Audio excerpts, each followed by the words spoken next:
Welcome all of you. So now the topic is introduction to periodic function. So I will discuss only basics of periodic functions. Students are really unknown to the periodic function. So you have seen many times कि sine x plus 2 pi is equal to sine x. Cos x plus 2 pi is equal to cos x. Tan x plus pi is equal to tan x, right? So if you see like that, what do you mean by this? It means period of sin x is 2 pi. Here the period of cos x is 2 pi and period of tan x is pi, because the definition is fx plus t if fx plus t is equal to fx. That implies t is period of some function x. Okay, now another question is, like, if you see the graph of sin x, if you see the graph of sin x, it will go like this.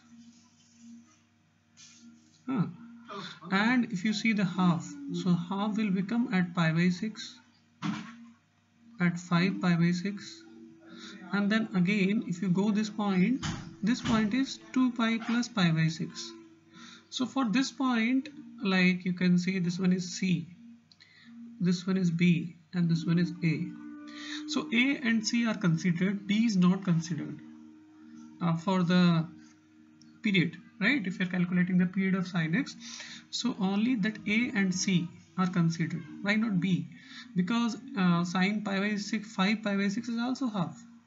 If you write sin 5 pi by 6, that is also half, but it is not considered for this pi by 6. In case of pi by 6, another point will be C, where 2 pi plus pi by 6 the value of x. If you don't understand this, so you see just in modulus function, is the modulus of x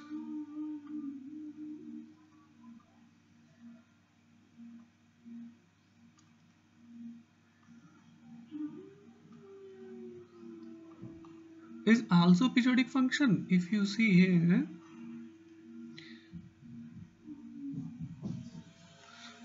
here, this is minus 3 and this is 3. So if you consider gx is equal to mod x, so g of minus 3 is equal to z3, then why not modulus function of x is periodic? So this is another question. Okay, so if you know that much, then you will understand very well the periodic function concept. So I am leaving this concept up to you. You try to understand, you ask your school teacher or whatever you are approaching, you can approach like that. And the second thing is, if you know that much, then there is another property of periodic function, that if the period of fx is t, that implies period of af bx plus c is, or you can say will be, t upon mod b.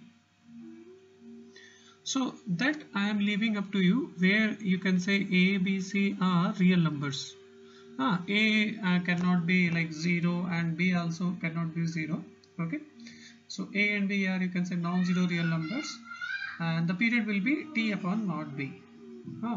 So like again I want to ask you, why is it so? But this is the property. That much you should know if somewhere you are going through the concept of periodic function.